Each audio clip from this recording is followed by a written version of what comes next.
Un enchaînement d'opérations est une suite d'opérations. Ici, j'ai une multiplication suivie d'une addition, d'une soustraction, d'une division. Est-ce que pour effectuer cette suite d'opérations, je vais aller de la gauche vers la droite dans le sens de la lecture, en commençant par la multiplication, 4 fois 4, en enchaînant avec l'addition? Ou bien est-ce que je vais démarrer par la division ici, 4 divisé par 4, cela fait 1. Il faut donc qu'on se mette d'accord. Qu'on se mette d'accord sur la règle adoptée pour effectuer une telle expression. On dit aussi qu'on va tous adopter la même convention.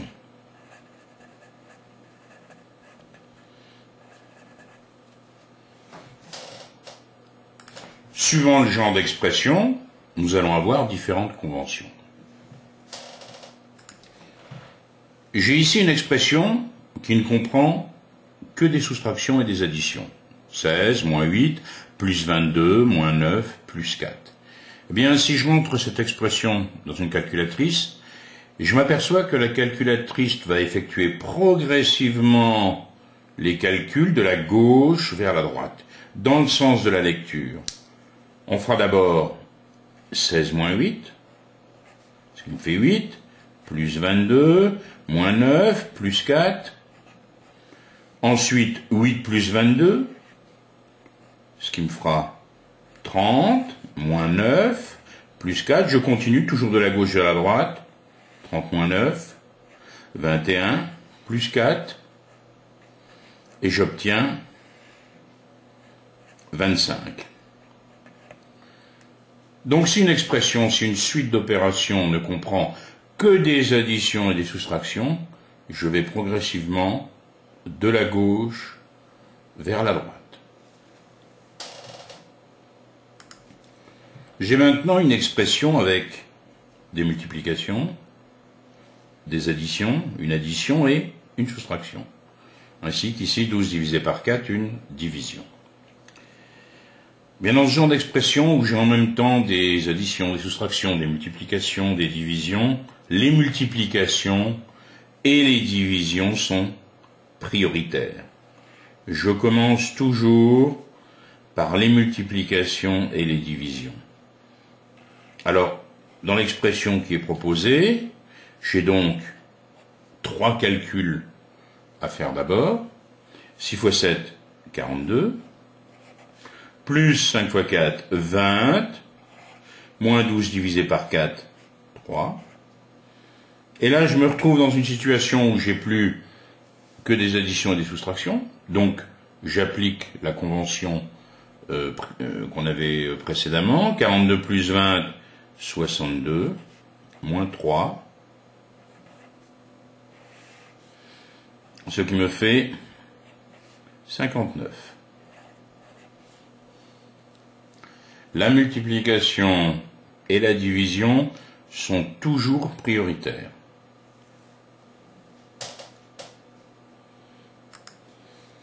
Et que se passe-t-il si je n'ai que des multiplications et des divisions?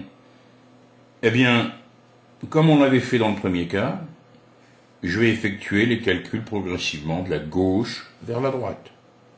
Si je rentrais cette expression dans une calculatrice, c'est ce qu'elle ferait. Donc, je vais avoir 5 fois 4, ce qui me fait 20, divisé par 2, multiplié par 3.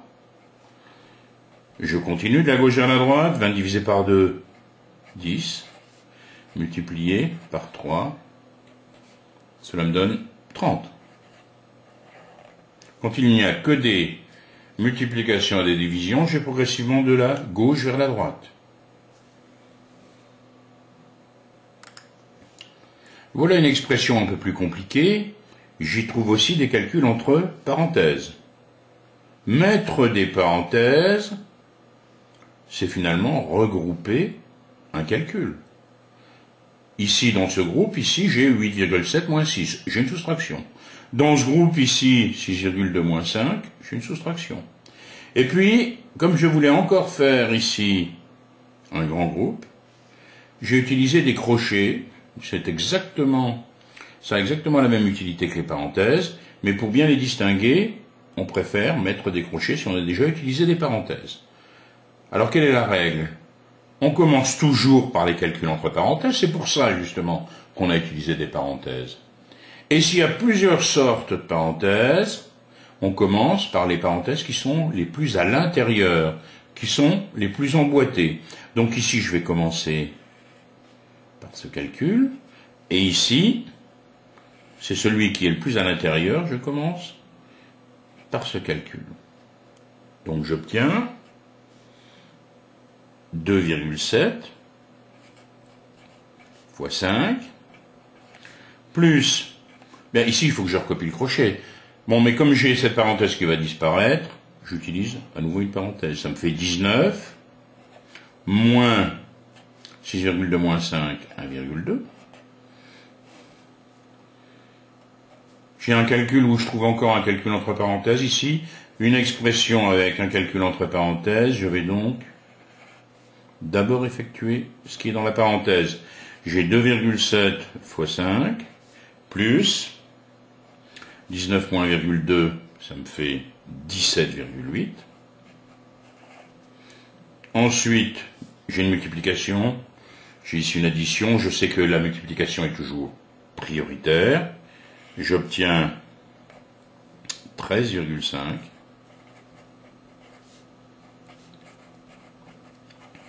plus 17,8, cela me fait 31,3.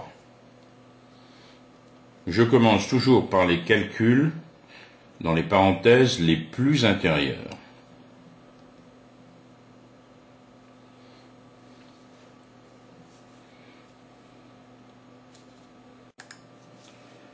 J'ai ici différentes expressions. Si je regarde la première, 19 moins 7, on reconnaît tout de suite une différence. C'est la différence de 19 et 7. C'est le résultat de la soustraction de 19 et 7. Si je prends par contre la deuxième expression, j'ai un signe de soustraction, un signe de multiplication. Nous avons vu tout à l'heure que la multiplication était prioritaire. Donc c'est elle que j'effectuerai en premier. Donc si je regarde l'expression qui est là, il s'agit de 19 moins 7 fois 2. Il s'agit donc bien d'une soustraction.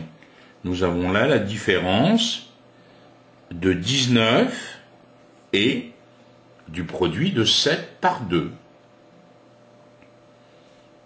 Regardons bien l'expression qui suit. La division et la multiplication sont prioritaires, donc je sais que je les effectuerai avant. Donc ce que j'ai devant moi là, c'est une somme. C'est la somme du quotient de 4 par 2 et du produit de 6 par 8. La somme d'un quotient et d'un produit. Ici, regardons bien, j'ai un calcul ici entre parenthèses, qu'il faudra donc que je fasse en premier. Donc, il s'agit bien d'une division. Le résultat de cette opération, c'est bien un quotient. C'est le quotient de 17 par la différence de 8 et 5. Quotient d'un nombre par une différence. Enfin, dans la dernière expression que j'ai là sous les yeux, j'ai deux calculs entre parenthèses que je dois faire en premier. Il s'agit donc bien d'une multiplication. Le résultat de cette expression, c'est un produit, c'est le produit de la somme de 4 et 9 par la différence de 17 et 3. Le produit d'une somme par une différence. On veut traduire chaque phrase par une expression mathématique. A est le quotient de 18 par la différence de 7 et de 3. Donc globalement, il s'agit d'une division. C'est la division de 18 par une différence. On obtient donc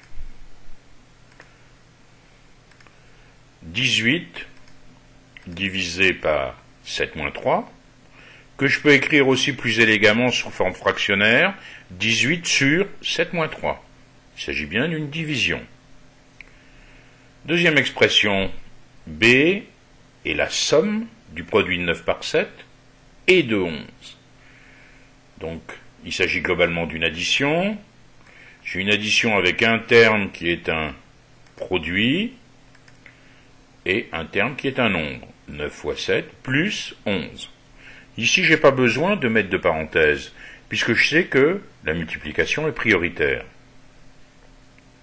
Dans le cas suivant, j'ai le quotient de la différence de 17 et de 9 par la somme de 31 et 19. J'ai donc globalement une division d'une différence par une somme. J'obtiens 17 moins 9 divisé par 31 plus 19. Bon, ici, je suis obligé de mettre des parenthèses. L'addition et la soustraction, elles ne sont pas du tout prioritaires. Donc, pour l'écrire de façon plus élégante, j'utilise, là aussi, l'écriture fractionnaire. J'obtiens 17 moins 9 sur 31 plus 19. D est la différence du produit de 7 par 4 et du quotient de 5 par 2. Donc, globalement, là, j'ai une soustraction. J'ai un terme qui est un produit et un terme qui va être une différence. J'obtiens donc D égale 7 multiplié par 4 moins 5 divisé par 2. Là aussi, pas besoin de parenthèse, puisque je sais que la multiplication et la division sont prioritaires. Enfin, E est le produit de la somme de 9 et 6 par la différence de 11 et 5. Il s'agit donc d'une multiplication. J'ai un facteur qui est une somme, l'autre facteur qui va être une différence. J'obtiens 9 plus 6 multiplié par 11 moins 5. Là, je suis obligé de mettre des parenthèses.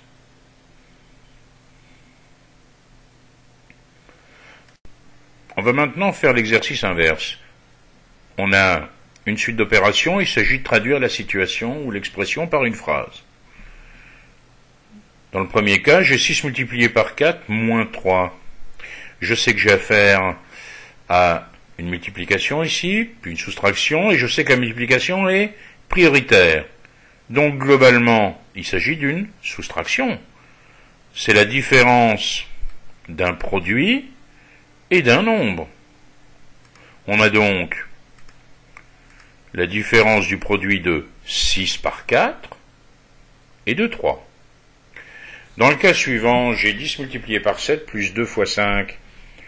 J'ai ici deux produits. Je sais que la multiplication est prioritaire. Donc globalement, il s'agit d'une addition. Donc le résultat de cette expression est une somme. C'est la somme du produit de 10 par 7 et du produit de 2 par 5. Dans le cas suivant, 7 multiplié par 4 plus 5. Il s'agit globalement d'une multiplication parce que de toute façon, je dois d'abord effectuer ce qui est entre parenthèses. Il s'agit donc du produit d'un nombre par une somme. Le produit de 7 par la somme de 4 et 5. Dans le cas suivant, j'ai 7 plus 3 multiplié par 2 moins 1. Je dois d'abord effectuer les calculs entre parenthèses. Donc globalement, c'est une multiplication. Il s'agit d'un produit. C'est le produit de la somme de 7 et 3 par la différence de 2 et 1. Dernier cas, j'ai 5 demi moins 3 fois 0,5. 5 demi, c'est rien d'autre que l'écriture de la division de 5 par 2. C'est l'écriture fractionnaire d'un quotient. 3 fois 0,5, c'est donc un produit. Je sais que la division et la multiplication sont prioritaires. Donc globalement, j'ai ici une soustraction, une différence. C'est la différence du quotient de 5 par 2 et du produit de 3 par 0,5. Enchaînement d'opérations. Un enchaînement d'opérations, c'est une suite d'opérations. Si vous n'avez que des additions ou des soustractions, comme ici, eh bien, quand vous voulez effectuer cette suite d'addition et de soustraction, vous allez progressivement de la gauche vers la droite dans le sens de la lecture. Si je dois faire 5 plus 9 moins 7 plus 19 moins 2, je commence par 5 plus 9, 14. Ensuite, je vais faire 14 moins le suivant, moins 7. Ensuite, plus 19, etc. Donc, je vais progressivement de la gauche vers la droite. De la même façon, si j'ai que des multiplications et des divisions, 3 fois 4 divisé par 2 fois 5 fois 3 divisé par 10, je vais progressivement de la gauche vers la droite pour effectuer le calcul. Et que se passe-t-il si j'ai en même temps des multiplications, des divisions, des additions, des soustractions, comme ici par exemple, 5 fois 9 moins 4 divisé par 2 plus 6, à condition bien sûr que pour l'instant, dans tous les cas qui nous intéressent, il n'y ait pas de parenthèse. Eh bien, à ce moment-là, je commence toujours par les multiplications et les divisions. Elles sont prioritaires dans mes calculs. Donc ici, je commence par 5 fois 9, ça me fait 45. 4 divisé par 2, ça me fait 2. Donc j'obtiens 45 moins 2 plus 6. Là, j'applique la première règle qu'on a vue. Je vais progressivement de gauche à droite et j'obtiens 49. Donc quand j'ai une expression sans parenthèse, je commence toujours par les multiplications et les divisions. Et maintenant, si j'ai une expression avec des parenthèses, pourquoi est-ce qu'on met des parenthèses? On met justement des parenthèses pour montrer que on va effectuer un groupe particulier dans l'ensemble de l'expression. Donc on commence toujours par les calculs entre parenthèses. Mais attention, il peut y avoir plusieurs sortes de parenthèses. Regardez ces crochets ici. J'ai mis ces crochets, c'est rien d'autre que des parenthèses, pour montrer que je voulais d'abord effectuer 45 moins le groupe 7 plus 3. Alors quand on veut effectuer une telle expression, on commence toujours par les parenthèses qui sont les plus intérieures, les plus emboîtées si vous préférez. 7 plus 3, c'est la plus emboîtée. Je vais commencer par calculer ce calcul entre parenthèses. Ici, 7 moins 5, ça me fait 2. J'obtiens donc 45 moins 10 fois 2. Bon, vous avez vu ici, je suis passé des crochets aux parenthèses. 45 moins 10, ça me donne 35 fois 2, 70. Donc quand j'ai des expressions avec des parenthèses, je commence par les calculs dans les parenthèses les plus intérieures. Alors quelques exemples, 17 moins 6 plus 4 moins 2, je vais progressivement de la gauche vers la droite. Ici j'ai des multiplications, une division. Qu'est-ce que je fais? Je commence ici par la multiplication 2 fois 6, ça fait 12. Ici j'ai une division et une multiplication, je vais de gauche à droite. 20 divisé par 4, ça fait 5 fois 5, 25. 24 moins 12 plus 25, 12 plus 25, c'est-à-dire 37. Ici, attention, j'ai des parenthèses. La plus emboîtée ici, c'est 3 plus 4. J'effectue d'abord 3 plus 4. Ça me fait 19 moins 42 divisé par 7, ce qui me fait 19 moins 6, c'est-à-dire 13.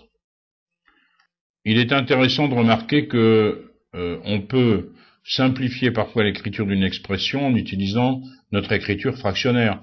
Ici, j'ai 18 divisé par 9 plus 7. J'ai dû utiliser des parenthèses. Je peux très bien l'écrire sous forme fractionnaire, 18 sur 9 plus 7. Alors attention, si j'ai 18 sur 5 plus 4 à calculer, ça me fait donc 18 divisé par 9. Ça me fait 2. Si j'ai 24 sur 6, le tout sur 2, vous avez vu que le signe égal, il est ici, devant le grand trait de fraction. Donc il faut d'abord que je fasse 24 divisé par 6, et ensuite je divise par 2. Ça me fait 4 divisé par 2, c'est-à-dire 2. Également important de reconnaître la nature d'une expression. Par exemple, 12 fois 5 plus 2. Bon, si vous regardez d'un peu loin, vous avez, en fait, ici une multiplication.